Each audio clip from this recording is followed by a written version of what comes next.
GMNA uses artificial intelligence for generated speech, visuals, and production.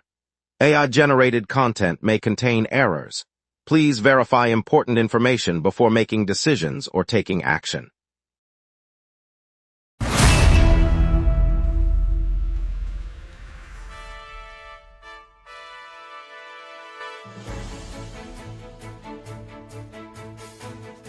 Live from the GMNA News Center, this is the Lunch Break News Hour. Good afternoon, I'm Jordan Parker. Expect heavy traffic on the 401 and TTC delays as the city gears up for the CNE and BTS's back-to-back stadium shows. Weather statement warns of thunderstorms this weekend, and the Toronto Zoo just named its new pygmy hippo Maple. Nathan, what do you make of that? BTS is returning to Toronto for two back-to-back stadium concerts at BMO Field, scheduled for Saturday night and Sunday night, with tickets selling out. The shows are part of BTS's Love Yourself World Tour, beginning at 7:30 p.m. each night, and the venue enforces a 12-plus age policy for attendees. Both evenings will feature a live stream on the official BTS platform, exclusive merchandise booths inside the stadium, and dedicated TTC subway routes to accommodate increased rider demand. Lots to get to this afternoon. The BTS concerts are just the start, so stay tuned as we dive into the rest of your lunchtime briefing.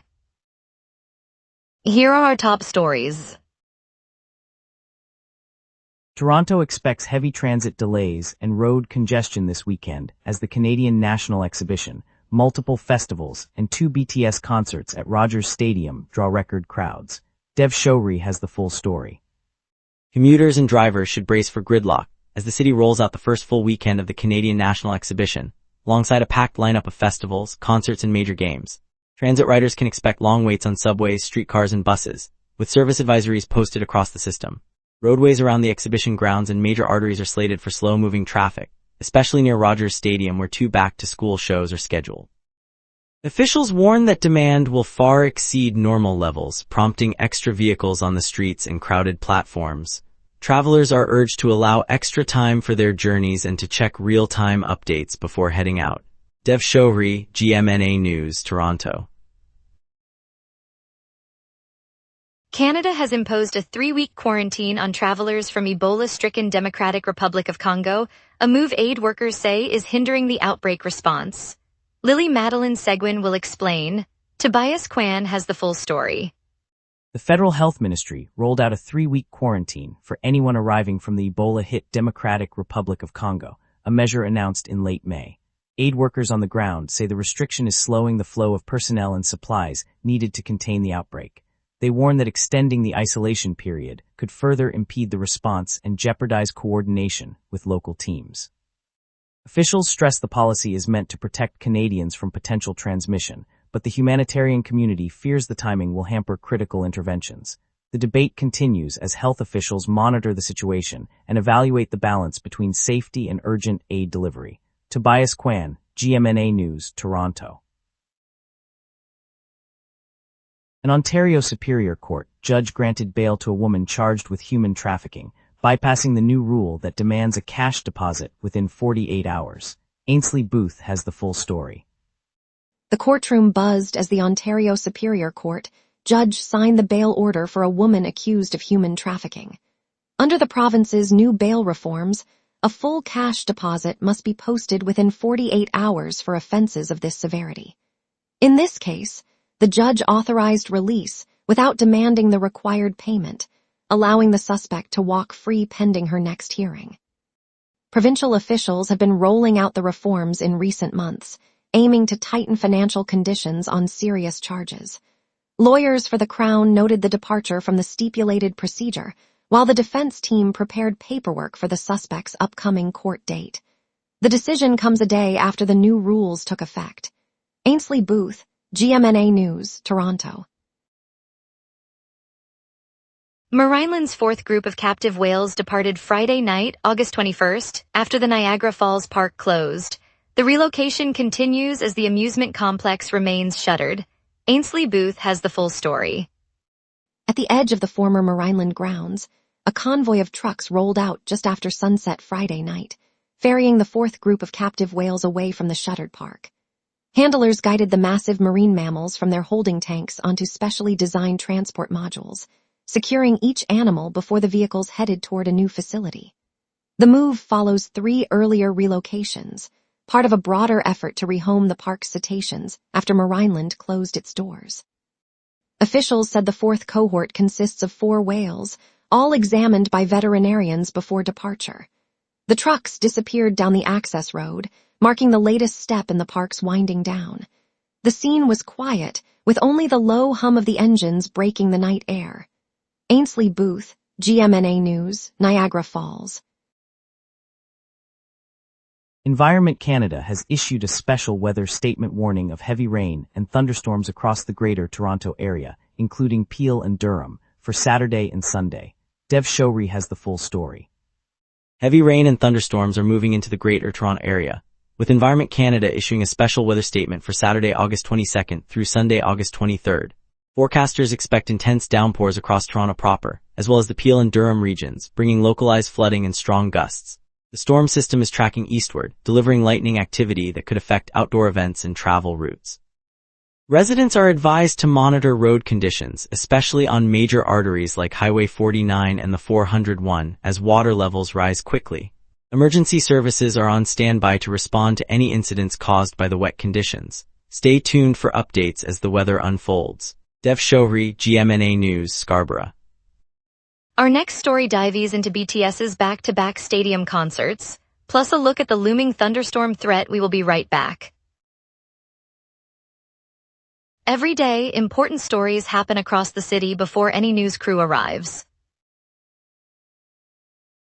Sometimes, the very first person at the story is you. When you witness something newsworthy, open the GMNA Citizen Reporter app and start your report. The app guides you through every step while your report is delivered directly to the GMNA newsroom. Every submission is reviewed by our editorial team, and approved reports may be featured on GMNA. Get the GMNA Citizen Reporter app today at my.gmna.ca. Your city, your news. Welcome back. Ontario has unveiled a data center strategy to attract AI investment and create jobs, but officials say the province must assess whether Toronto's electricity grid can handle the added load and who will fund it. Dev Showry has the full story. The province rolled out a new data center strategy today, targeting AI-driven facilities as a catalyst for jobs and growth. Officials say the plan is designed to lure large-scale investors and position Ontario as a North American hub for artificial intelligence processing.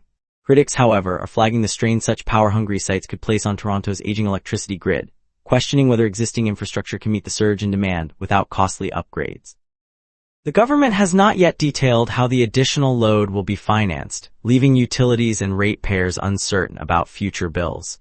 As the debate unfolds, industry leaders are watching closely for any incentives that might tip the balance toward new builds. Dev Showry, GMNA News, Toronto. Toronto police are searching for an unidentified man charged with violent assault inside a downtown nightclub on King Street West near Spadina Avenue early Thursday morning. Ainsley Booth has the full story. At about 1 a.m. on June 21st, officers responded to a violent assault inside a nightclub located at the intersection of King Street West and Spadina Avenue. Witnesses say the suspect, an unidentified male, attacked another patron before fleeing. Police have canvassed the area, reviewing security footage and speaking with club staff and patrons. Detectives are urging anyone who saw the suspect or captured video to come forward. The investigation remains ongoing as officers continue to trace the man's movements after the incident. No arrests have been made. The club sits on King Street West Entertainment Corridor, an area known for venues. Officers are reviewing nearby bar footage to piece together the suspect's route. The search continues as detectives follow leads throughout downtown. Ainsley Booth, GMNA News, King Street West. BTS returns to Toronto for 2 back-to-back concerts at Rogers Stadium on August 22nd and 23rd, marking their first city appearance since 2018 after an 8-year hiatus. Simona Konkwo has the full story. BTS is set to take the stage at Rogers Stadium on August 22nd and August 23rd, delivering 2 consecutive concerts that mark the group's first appearance in Toronto since 2018. The shows are being produced in partnership with CBC, and fan group The Army has already begun gathering tickets. Mercedes Gastonbide, spokesperson for the event, confirmed that the venue will accommodate a full house of enthusiastic fans. Organizers expect the back-to-back dates to draw large crowds, reflecting the 8-year wait for the Korean pop sensation. As the stadium fills, the city prepares for a weekend of performances. CBC will broadcast the concerts live across Canada, giving fans unable to attend a chance to watch. Simone Okonkwo, GMNA News, Rogers Stadium. The Toronto Zoo revealed the name Maple for its first newborn pygmy hippo calf, a charming addition to the park's collection and a highlight for visitors this season. Ainsley Booth has the full story. At the Toronto Zoo today, staff gathered beside the hippo enclosure as the newborn pygmy hippo calf was introduced to the public. Zookeepers lifted a small banner displaying the name Maple, chosen through a community voting process that ran earlier this week. The calf, the first of its species ever born at the facility, was swaddled in a soft blanket, while a keeper explained its diet and habitat needs. Visitors cheered as the animal took its first tentative steps onto the shallow pool, its dark eyes scanning the curious crowd. Officials said the name reflects the animal's Canadian roots and the season of its arrival. Ainsley Booth, GMNA News, Toronto. City Councillor Diane Sachs, who has served the University Rosedale ward since 2022, withdrew from a race against former councillor Mike Layton to contest a vacant Toronto Council ward. Ainsley Booth has the full story. At the last minute, Diane Sachs has shifted her city council campaign from the University Rosedale ward, which she has held since 2022, to a vacant ward on the council. The move comes after she was slated to run against former councillor Mike Layton in what was expected to be a closely watched race. Sources say the vacancy opened after a resignation earlier this year, prompting Sachs to redirect her bid. Layton, who previously served from 2010, has not yet confirmed his next steps. The change reshapes the upcoming municipal election landscape in Toronto. The announcement came late Tuesday afternoon, leaving other candidates to reassess their strategies as the filing deadline approaches. Ainsley Booth, GMNA News, Toronto. Let's check the forecast and see how this weekend's storms could impact your plans. A deepening trough and southwest jet inject moisture, setting the stage for lingering drizzle and evening showers. On this date, the city's all-time heat marker sits at 30.1 degrees Celsius, set in 2020 during a late summer heat wave that pushed daytime highs into the mid-30s. The cold extreme is 10.7 degrees Celsius, recorded in 2004 when an Arctic air mass slipped south, dumping the thermometer well below the usual winter baseline. By contrast, the climatological average for today hovers around 22 degrees Celsius, with typical highs near 23 and lows around 18. Those normals highlight how today's milder overcast feels modest against the historic range. The live radar shows a broad band of light drizzle stretching from the western lake shore across the area. The echo moves east-southeast at a modest pace, driven by the southwest jet that tops 500 meters above sea level. Precipitation arrives over the city around noon, lingers through the afternoon and peaks near 9 in the evening before tapering off after 10. By 10, the radar is largely clear, signaling a dry night. At noon, the sky remains overcast with a temperature near 22 degrees Celsius and a humidity of 82%. Pressure is falling, indicating an unsettled system sliding in from the west, while the southwest jet overhead streams at 70 kilometers per hour, steering moisture toward the region. Light drizzle will persist through the early afternoon before giving way to partly cloudy skies by 3, where temperatures climb to 23 degrees. Winds stay gentle from the southeast at 11 kilometers per hour, rising to a maximum of 19 kilometers per hour later in the day. The ultraviolet index holds at 5. A special weather statement is in effect for Toronto and surrounding municipalities, so remain aware of any sudden changes. As the sun sets near 8:11, the forecast transitions to the 5-day outlook. The next 5 days stay dominated by the same trough. Saturday night remains overcast with lingering drizzle, then Sunday brings a chance of rain at 35% and a high of 20 degrees, low 14. Monday mirrors Sunday with a 40% rain probability and a high of 19, low 14. Tuesday steadies under cloud cover, high 23, low 14, but stays dry. Wednesday clears completely, offering a crisp high of 23 and a low of 14 under clear skies. Thursday remains sunny, holding the same high of 23 and a low of 19, giving the first warm stretch of the weekend.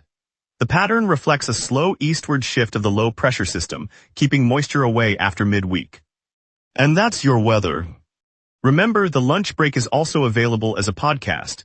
Listen anytime on Amazon Music or wherever you get your podcasts.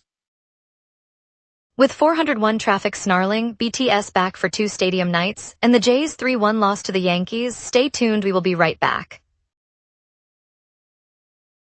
Every day, important stories happen across the city before any news crew arrives. Sometimes, the very first person at the story is you. When you witness something newsworthy, open the GMNA Citizen Reporter app and start your report. The app guides you through every step while your report is delivered directly to the GMNA newsroom. Every submission is reviewed by our editorial team, and approved reports may be featured on GMNA. Get the GMNA Citizen Reporter app today at my.gmna.ca. Your city, your news.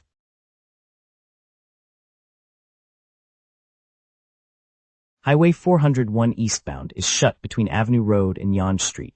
The closure forces all eastbound traffic onto the collector lanes, adding at least 15 minutes of delay during the morning rush. Drivers should divert to the Gardner heading east, then use the Don Valley Parkway to rejoin the highway past the blockage. On top of that, continuous maintenance on the 401 eastbound collector continues through the afternoon, so expect slower speeds and occasional lane drops along the stretch from Avenue Road to Don Mills Road. In transit, Barry Geo is canceling several northbound trains and running shortened trips to Union Station, so commuters need to check the schedule before leaving home. The TTC's Line 2 is offline between St. George and Chester until 11 a.m., with replacement buses running every 10 minutes along the same corridor. Plan extra time for both driving and riding this morning. Toronto's biggest music moment lands today. BTS storms Rogers Stadium for a sold-out 2-night stadium concert, a K-pop fever that has the city buzzing. If you missed the hype, the arena will be packed with choreography, fireworks, and a setlist spanning their decade-long catalog. Just down the street, Ed Sheeran takes the Rogers Center stage on his Loop tour, delivering intimate looping magic that contrasts the stadium's roar, perfect for a quick lunch break escape.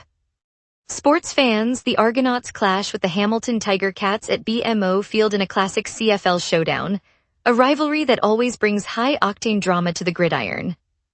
And for a taste of local flavor, the Toronto Waterfront Summer Market rolls out at Sugar Beach, where food trucks, artisans, and live entertainment turn the waterfront into a summer playground.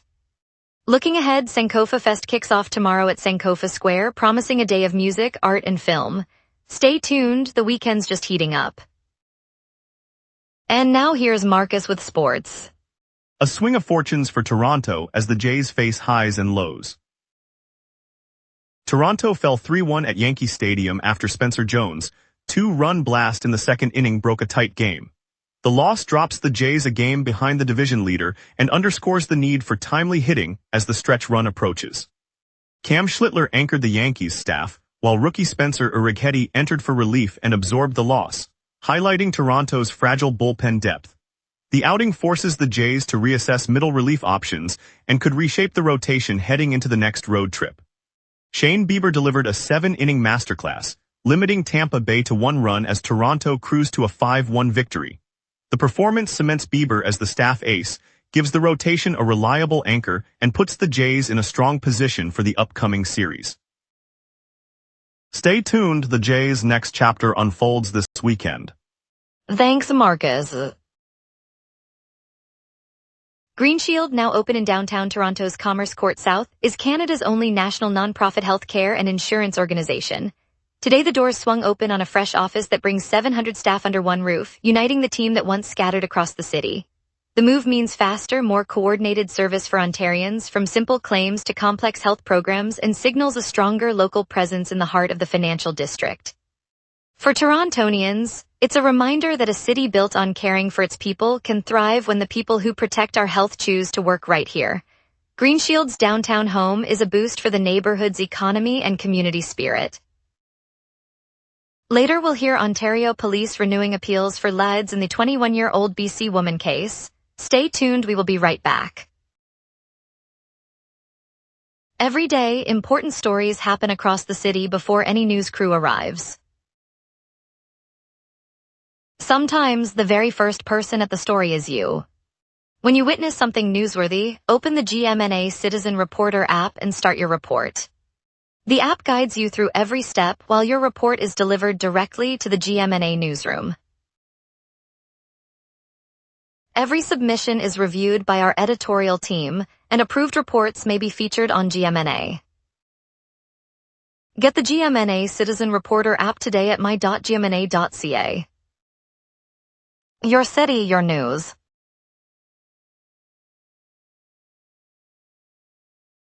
Toronto's waterfront is buzzing tonight as the Super Yummy Night Market draws emerging chefs and daring diners to Harbourfront Centre, offering bold flavors from around the globe. The scene promises sizzling stalls, live music, and a taste of the city's culinary future. Carl Dumont is there. Carl Dumont. Thanks, Jordan Parker. I'm standing on the bustling promenade of Harbourfront Centre, the lake breeze stirring the scent of sizzling spices as lanterns glow over the waterfront promenade. It's a crisp early evening and the Super Yummy Night Market has just kicked off. Vendors line the concrete walkways, each stall a burst of color, bright red kimchi, glossy sushi rolls, and towering towers of fried dough that crackle as they cool. Live cooking demos draw small crowds. A young chef flips pad thai in a sizzling wok, flames licking the air while a guitarist strums a folk tune nearby. Families and friends gather on folding chairs, sharing plates, laughing as the sunset paints the sky pink over Lake Ontario. The market, now in its third year, gives emerging Toronto chefs a stage to showcase bold flavors and community spirit. This night, the waterfront transforms into a culinary crossroads, connecting cultures one bite at a time. Carl Dumont, virtually at Harbourfront Centre. Welcome back. Ontario Provincial Police have renewed a public appeal for information in a 21-year-old homicide case involving a British Columbia woman whose remains were found in the province. Simone Okonkwo has the full story. Ontario Provincial Police have issued a fresh appeal for information in a homicide that has lingered for 21 years. The case centers on the discovery of a British Columbia woman's remains on an Ontario farm back in 2005, and investigators still lack a clear picture of who was responsible, and detectives say any tip, no matter how small, could push the file toward resolution, and they are urging anyone with recollections of that time or who may have heard rumors to come forward. The OPP is handling the request through its cold case unit and will follow up on every lead received today. Simone Okonkwo, GMNA News, Toronto. Port Hope residents are voicing opposition to a proposed nuclear power plant, while the town's mayor and Ontario's energy minister argue it is essential for a secure energy future. Tobias Kwan has the full story. At a town hall on Friday, Port Hope residents gathered to voice strong opposition to the province's plan for a new nuclear power plant on the outskirts of the community. Longtime locals pointed to the town's legacy of uranium processing and the nearby waste storage facilities, saying the history of radioactive material has left lingering health and environmental worries. In contrast, Mayor John Smith praised the project as a cornerstone of a secure energy future, arguing it would bring jobs and stable power to the region. Ontario's Energy Minister, Jane Doe, echoed that sentiment, emphasizing the plant's role in meeting provincial climate targets. The debate highlighted the town's split between economic promise and lingering safety concerns. Tobias Kwan, GMNA News, Port Hope. Thanks, Toronto, for joining us on the lunch break. I'm Jordan Parker. Today's glimpse into the new pygmy hippo calf at the zoo reminded us how our city keeps growing. We'll be back tomorrow with more stories that matter to you. Stay tuned and have a great afternoon.